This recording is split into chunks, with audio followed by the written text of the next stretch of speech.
Okay, so I saw this commentary about end time Bible prophecy. It's from a pre tribulation doctrine, and I wanted to address it because it's a doctrine that's going to discipline a lot of people. So let's take a look at it, and I'll give him a commentary about it. How do Donald Trump and Elon Musk fit into Bible prophecy? Let's talk about that. Now, regardless of how you feel about Trump and Elon, I'm not here to choose sides. I'm not here to cast stones. I just want to talk about See, what they're doing and how. so here's the first thing.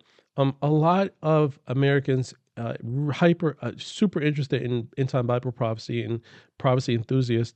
They're hyper focused on U.S. politics. So whoever's the most popular political figure in America got to be related to Bible prophecy. It's got to be related to. It was first Trump, now it's Trump, and then Elon. Before that it was Clinton, and before that it was Bush, and before that it was Obama.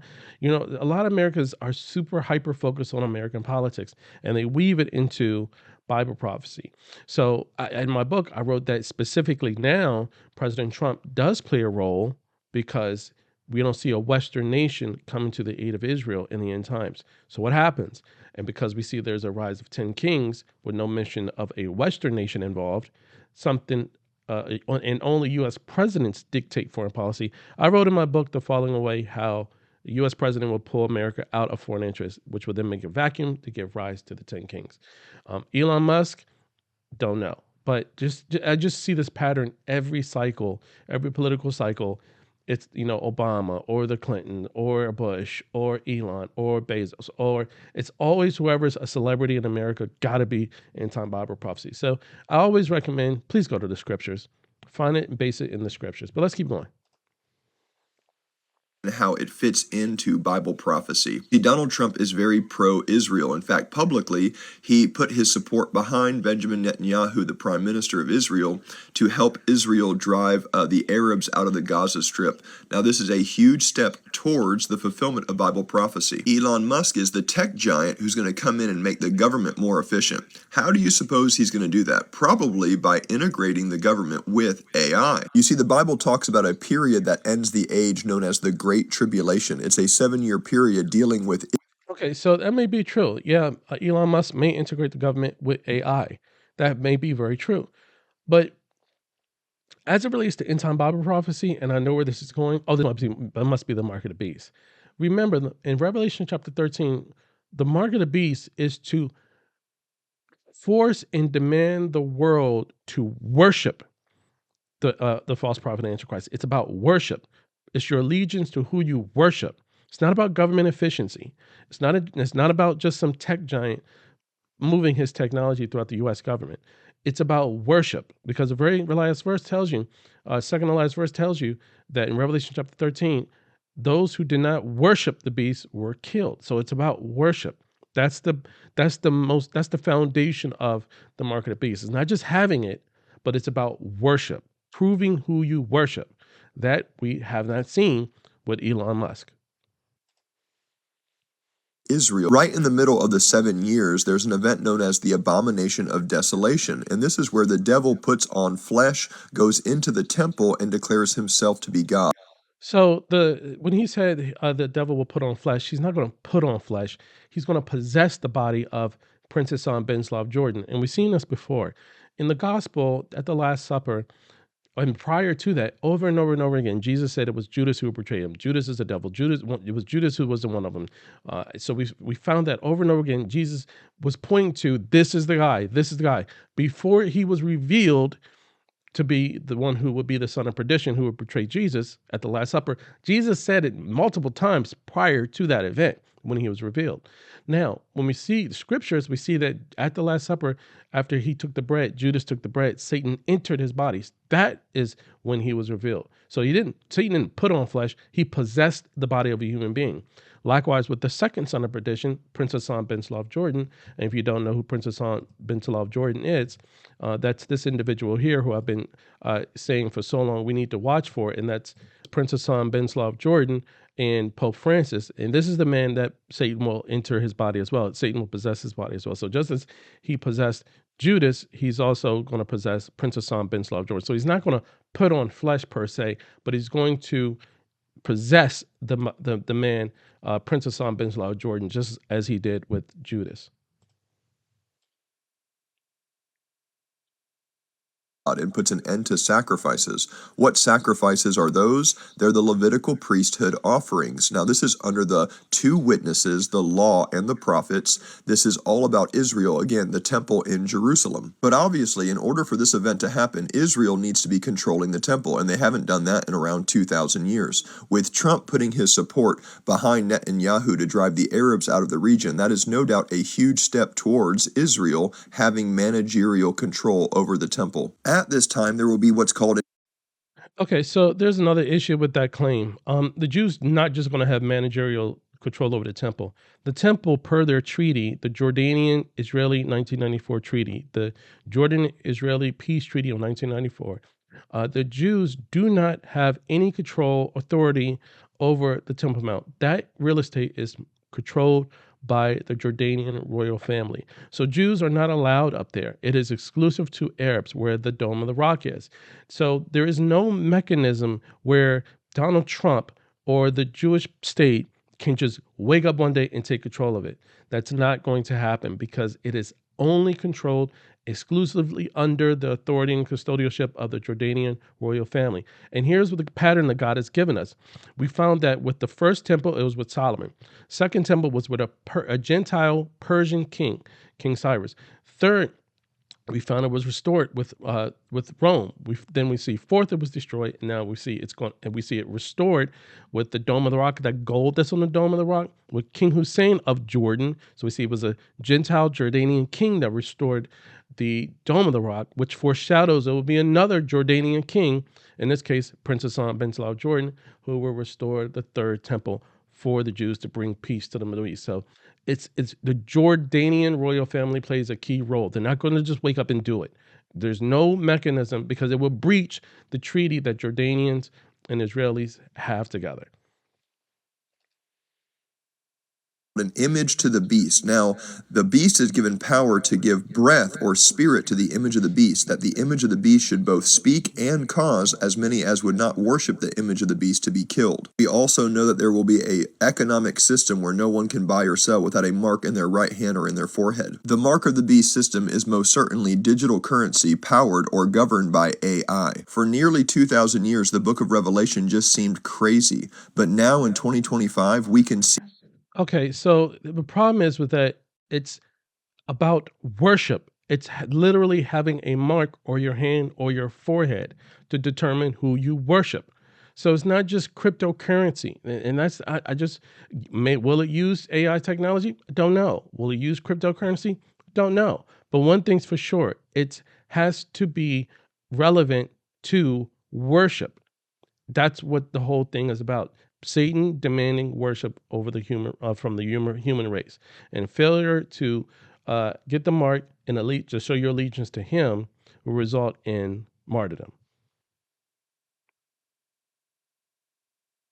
See all of these things coming into perfect alignment with Bible prophecy. The Bible actually teaches that God declares the end from the beginning, and that with the Lord 1 day is as 1,000 years, and 1,000 years is as 1 day. And when we look at the book of Genesis, we're actually looking at God's 7,000-year calendar, prophetically speaking. Of course, it ends with the day of rest, the seventh day, which is the millennial reign of Christ, where Christ returns and reigns for 1,000 years. We are very close to that seventh day. But before the man of sin can be revealed on the earth, the restrainer, the Holy Spirit, must be removed. And of course, that is the rapture of the church. So Paul breaks it down like this. The day of the Lord, or the second coming of Christ, can't happen until the abomination of desolation happens. And that can't happen until the man of sin, or the lawless one, is revealed. And that can't happen until the falling away comes first. English words falling away come from the Greek word apostasia. The root word is divorce. It can mean to separate or leave or to depart. Okay, there's a couple things to first talk about. One is that the idea that you can't that the man of sin has to be revealed first, and then the rapture happens second. So it's almost simultaneous, if you will. So that's where we see Satan enters his body and he goes into the temple. Now we can know who he is because there is a very, very unfortunate misconception about revealed. So let's look at the scripture because Jesus himself uses that same wording. So we have here in Luke 17:29 says, "But on the day of Lot went out of Sodom, and rained fire and brimstone from heaven and destroyed them all. Even so will be that day when the Son of Man is revealed." So here you can see that Jesus will have a day where he's revealed, right? Where the Son of Man is revealed. Now, here Jesus is even using the same wording about him being revealed. He hasn't been revealed yet, but we know who the Son of Man is. We know where he was born, his parents, siblings, his ancestry, his heritage. We know his words, his works. We know what he did, what he didn't do, what he stood for, how he lived, how he died, how he resurrected. Excuse me. How he lived, how he died, how he resurrected. We know so much to identify Jesus is the Messiah, even though he has not been revealed yet. So this idea that nobody will know who he is until he's real, nobody will know who he is until he's real, is not true. Because just as we know who the Christ is before he was revealed, and because he hasn't been revealed yet, Jesus tells us right here, there's a day where he will be revealed. Yet we know who the Christ is, even though he hasn't been revealed yet. Likewise, using his own standard, we can know who the Antichrist is before he's revealed too. So that is just some nuance I want to help you understand, and that is Prince Hassan bin Slav Jordan. Just like Judas was pointed to all the time as the one who will betray them, who will betray Jesus. And then at a later point in time, he was revealed when Satan entered his body. So you can know who the Antichrist will be before he's revealed, because Jesus says so. Just like he will have a day when he will be revealed, and we know who he is. Now, the second thing about the falling away, they say, oh, you translate fall away means apostasy. But here's the problem. It's a Jewish figure of speech, which means the destruction of a city. Here we see Isaiah talking about Babylon is fallen, is fallen. So we're seeing that in biblical terms, a Jewish figure of speech for a destroyed city is saying that it's fallen. We see Isaiah use it. We see Jeremiah, Babylon is suddenly fallen. Jeremiah use it where we see destruction of a city. And we see Revelation, an angel cried out, Babylon the great is fallen. So we see again, destruction of a city is used with this figure of speech of a city falling.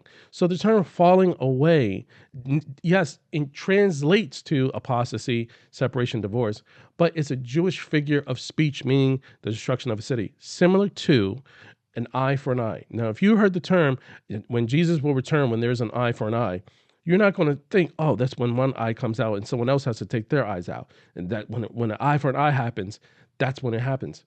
No, it's a Jewish figure of speech, means revenge. Well, what was done to me will happen to you, an eye for an eye. So that same Jewish figure of speech for an eye is the same as the Jewish figure of speech of falling away, which is biblically known as the destruction of a city. In this particular case, as I put in my book, it's about the destruction of the Vatican.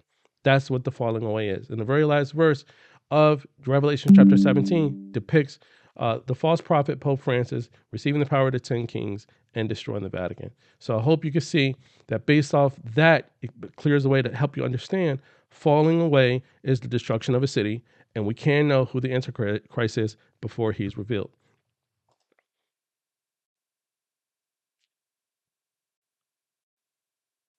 The falling away is the great departure. It is the mass exodus. It is the rapture of the church, which is why it's the same event as the restrainer being removed. And the restrainer, of course, is the Holy Spirit. After all, believers in Jesus are the ones that are told that if we resist the devil, he will flee from us. To learn more, pick up a copy of Caught Up, The Last Days, the Rapture, and the End Times. In this book, we have 16 Bible proofs for a... Okay. All right, so as you can see, just to recap, I help you understand that we can see the end times happening as we speak. We're not going to be raptured before we go through the 7 seals and 7 trumpets. We're seeing these events as we speak. For example, right now, as I show you, right now, we are witnessing Revelation 17 unfold. We see the harlot sitting on the beast. We see the red and purple with the harlot as the cardinals and bishops wear red and purple. We see the gold, precious stones, and pearls with the tiaras. We see the harlot with the golden cup as the Catholics have a golden cup with the Eucharist. We see the 7 hills are also the 7 heads where the Vatican sits like the woman sits on the 7 heads. We see that this is what God is showing us right now. We see that there are 7 kings as the Vatican is a monarchy, so popes are actually kings. We see that 5 have fallen. We see that we see that one who would be the 7th will be there only for a short time, as Pope Benedict fulfilled that prophecy, being there for a short time. And we see the 8th is Pope Francis. So right now we're waiting for Revelation chapter 12, which is the rise of the 10 kings, which essentially is in Europe, which was once part of the East-West Roman Empire. And now we're simply waiting for the 10 kings of Europe to get their power and authority with Pope Francis. And once this happens, once we are in the process of the 10 kings, where we see Pope Francis receive power and authority with the 10 kings, we'll see the fulfillment of Revelation chapter 12. So I hope this helps you. Leave a comment below. I'd love to know your thoughts. Thanks.